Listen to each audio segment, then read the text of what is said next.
So, in the previous lecture, we have seen what is deadlock, the classical problems of synchronization. The classical problem used to test a newly proposed synchronization scheme is bounded buffer problem, readers and writers problem, and dining philosophers problem.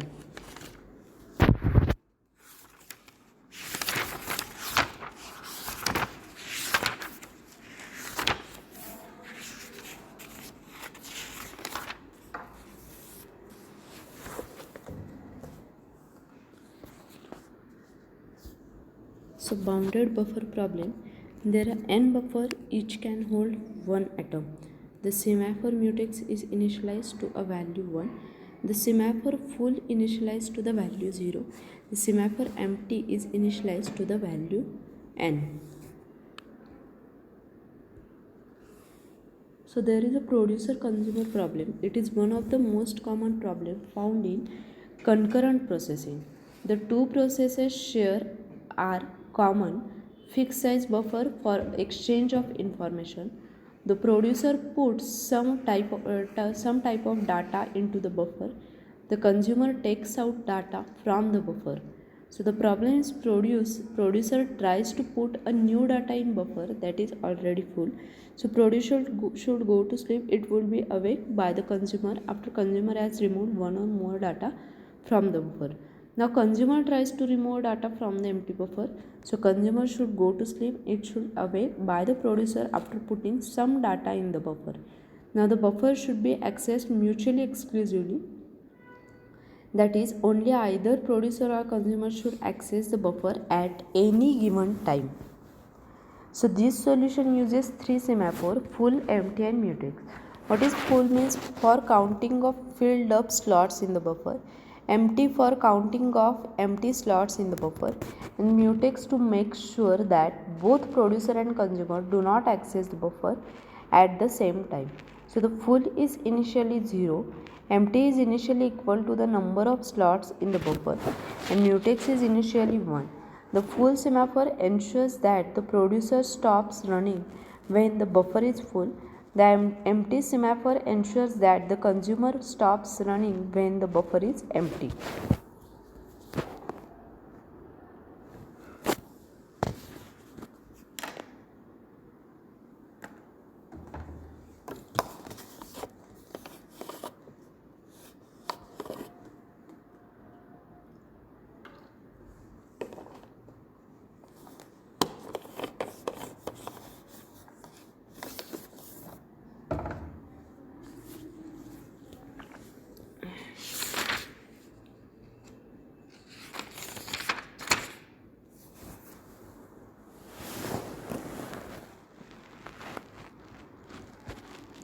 Next is reader-service problem. A data set is shared among a number of concurrent processes. Readers, it only read the data set. They do not perform any update. Writers can both read and write. The problem allows multiple readers to read at the same time. So only one single writer can access the shared data at the same time. The several variations of how readers and writers are considered or involve some form of priorities. Share data set semaphore is initialized to 1, semaphore mutex initialized to 1, and integer read count is initialized to 0. So it is one of the most common problem found in another famous problem found in concurrent processing is readers writers problem. Here the database applications are very common where many processes try to perform read and write operation. So there are some conditions that should be satisfied. The first one, any number of readers may simultaneously read the database. Second, only one writer is allowed to write the database at any given time. Third, if a writer is writing to a database, then no reader may read it. So solution to this reader writers problem is semaphore mutex is 1, that is it controls the access to the read count. Semaphore db is 1, it controls access to database, and int read count 0, number of processing reading or waiting to read. The semaphore mutex provide mutually exclusive access to variable read count. The semaphore db provide mutually exclusive access to database. The multiple readers are allowed to perform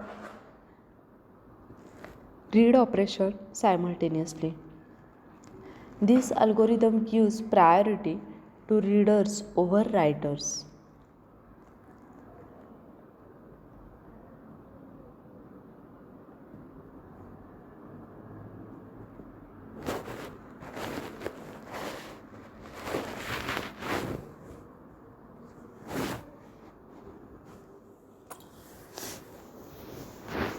The first reader entering its critical section has to wait until using the semaphore DB. Subsequent readers simply enter their critical sections after incrementing read count.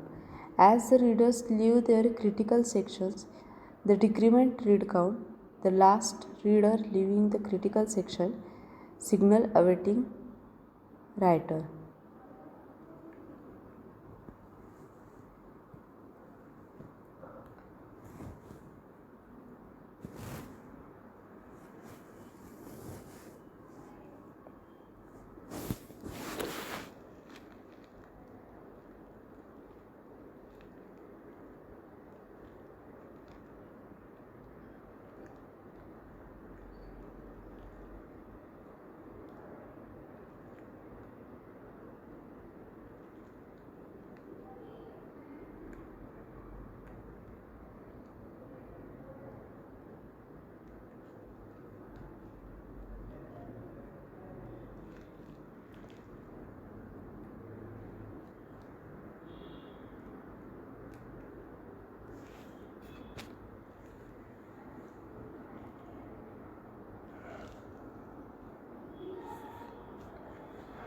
So, reader writer problem.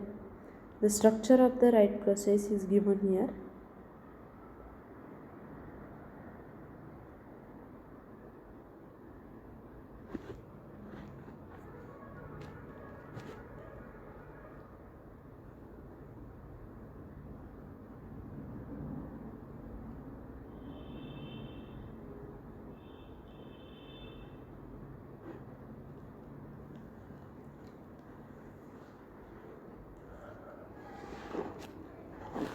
So the structure of reader process is given here. Next is the dining philosopher's problem.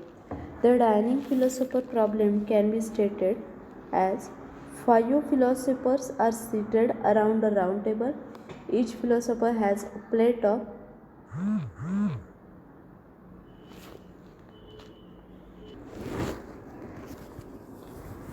So, in dining philosopher problem, the philosophers spend their life alternating thinking and eating. So, don't interact with their neighbor. Occasionally, try to pick up two chopsticks to eat from bowl. So, there is no need both to eat, then release both mandel.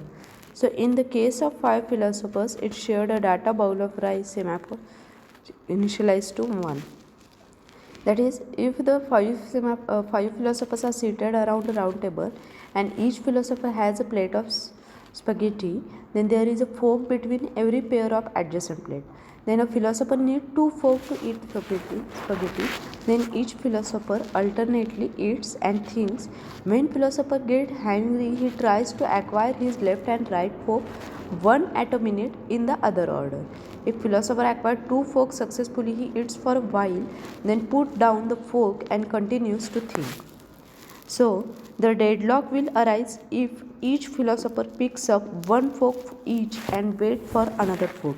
The deadlock can be avoided by allowing only 4 philosophers in the dining room.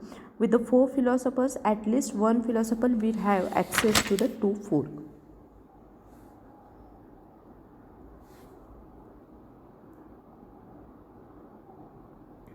So here the dining philosopher problem algorithm or the structure of philosopher is given here. Wait chopstick wait I plus 1, signal chopstick I plus 1.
So the deadlock handling.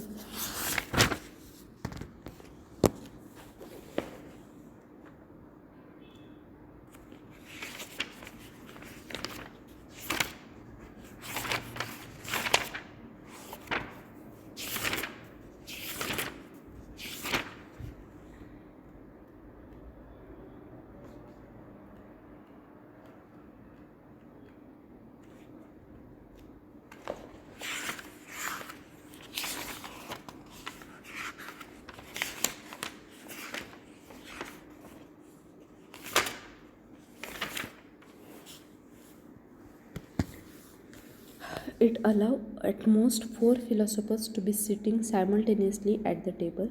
It allows a philosopher to pick up the fork only if both are available and use an asymmetric solution. An odd numbered philosopher picks up the left chopstick, and the right chopstick. Even numbered philosopher picks up the first right and then the left one.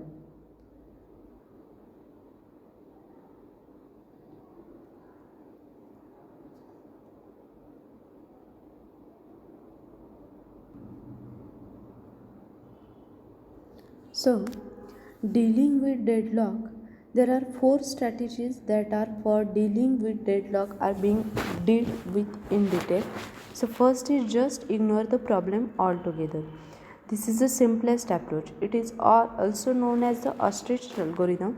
The ostrich algorithm said just stick your head in the sand and pretend there is no problem at all. What is ostrich algorithm? Ostrich algorithm says that just stick your head in the sand and pretend that there is no problem at all. The arguments in the favor of ostrich algorithm are deadlocks occur rarely in a system. Estimation of deadlock involves a large penalty in performance. A system crashed more often due to other reasons, the hardware failure, software failure, and memory overflow. The deadlock avoidance could impose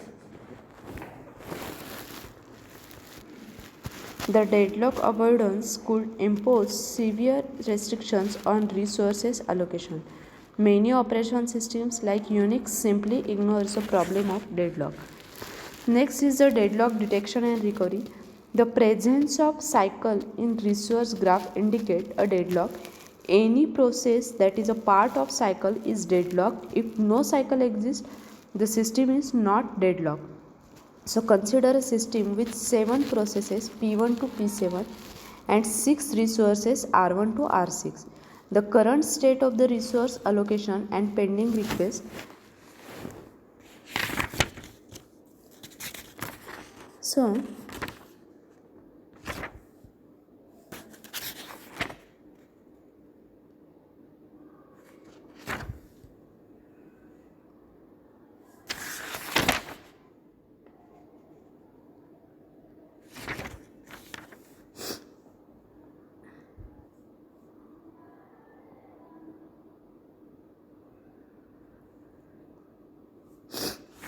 the process P1 holds R1 and needs R2. The process P2 needs R5.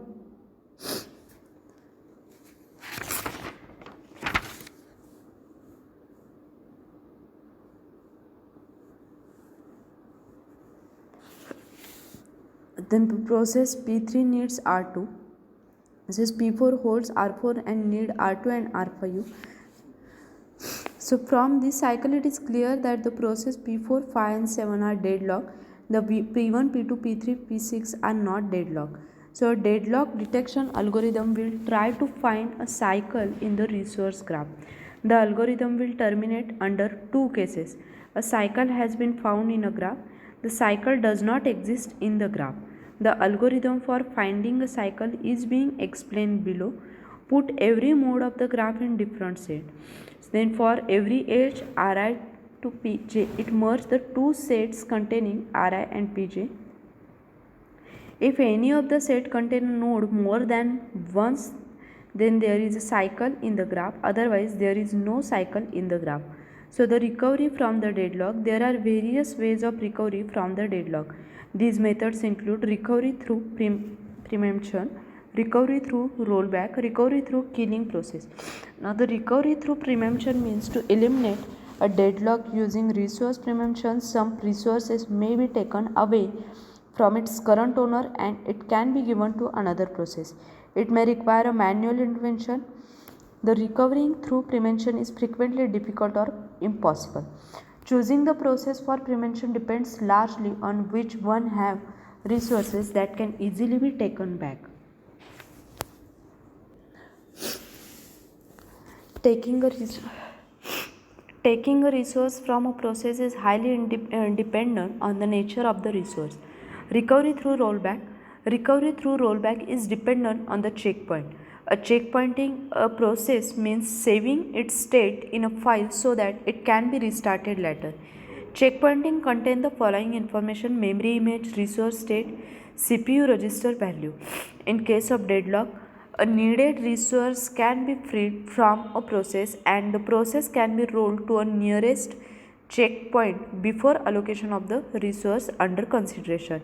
In effect, the process it resets to an earlier moment when it did not have the resource which is now assigned to one of the deadlock processes.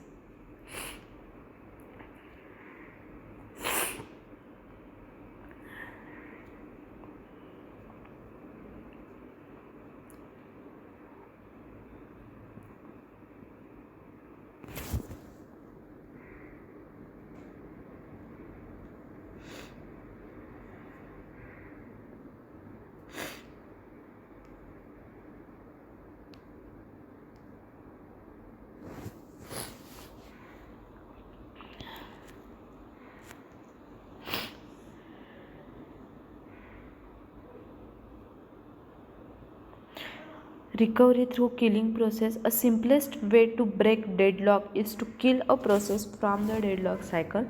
After this, other process may be able to continue. If this does not help, it can be repeated until the cycle is broken. Killing of the process should be based on the minimum cost. Many factors may be considered for which process is chosen, including priority of the process, how much the process has executed, and how much larger the process will execute to complete, how many and what type of resources the process has used, how many more resources the process need in order to complete.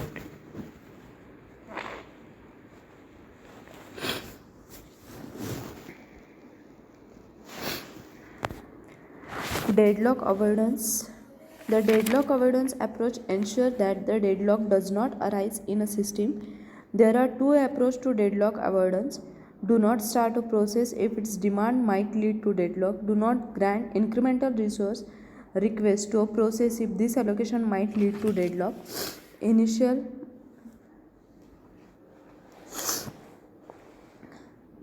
Then resource allocation denial.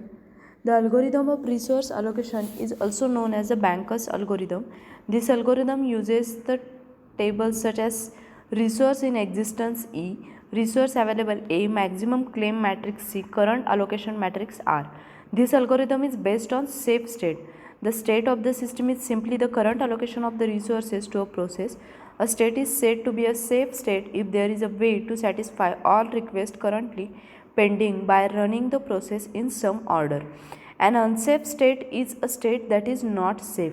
The Banker's algorithm states that a request should be granted if granting it leads to a safe state.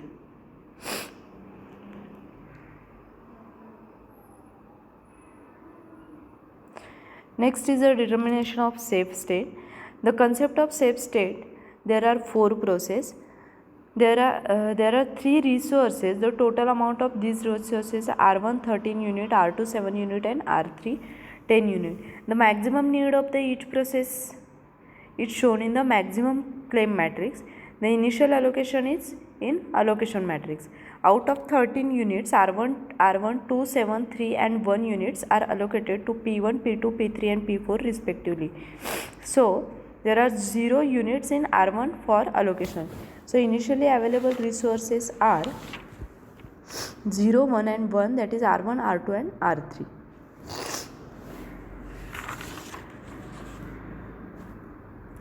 Now deadlock avoidance using Banker's algorithm. The deadlock avoidance strategy ensures that the system is always in a safe state. When process makes a request for a set of resources, allocation matrix is updated, assuming that the request is granted. Now the system is checked whether it is in safe state. If the system is not found to be in the safe state, then the current allocation is reversed. The process is blocked until it is safe to grant the request. If the system is found to be in safe state, the request for the resources is granted.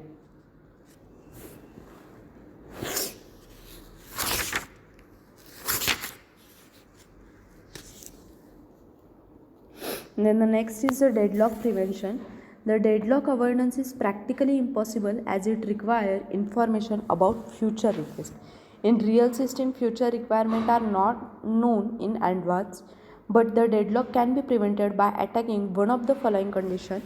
First one, attacking the mutual exclusion condition. Second, attacking the hold and wait condition. Third, attacking the no prevention condition. And fourth one, attacking the circular wait condition. So the first one, attacking the mutual exclusion condition. In this strategy, there is no resources every assigned exclusively to a process. If this is the situation, then we will never have a deadlock. However, allowing two processes to share a resource can lead to chaos. For example, if two processes are allowed to use the printer at the same time, then it will lead to a chaos. The basic idea behind this approach is to avoid assigning a resource to a process when it is not absolutely necessary.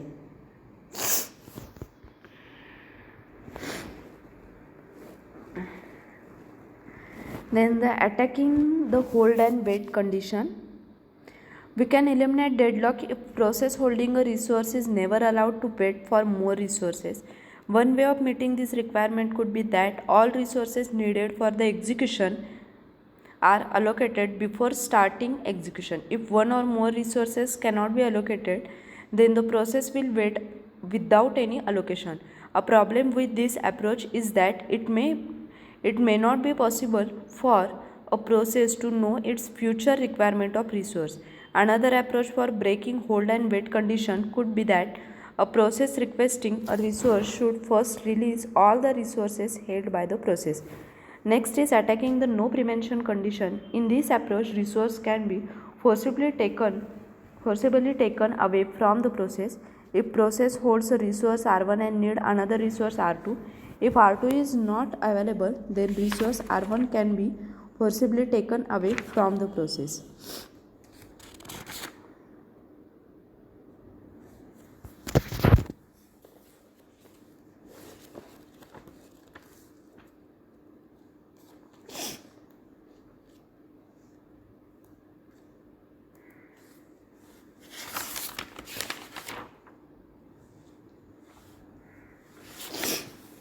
And the next one, attacking the circular wait condition. There are two ways of avoiding circular wait condition. If process is entitled for maximum of one resource at a time, then the circular wait condition will never arise. If it needs a second resource, it must release the first one. And the second one, a global numbering can be assigned to a resource and a process is allowed to make a request for the resource in numerical order. So this is all about the deadlock prevention.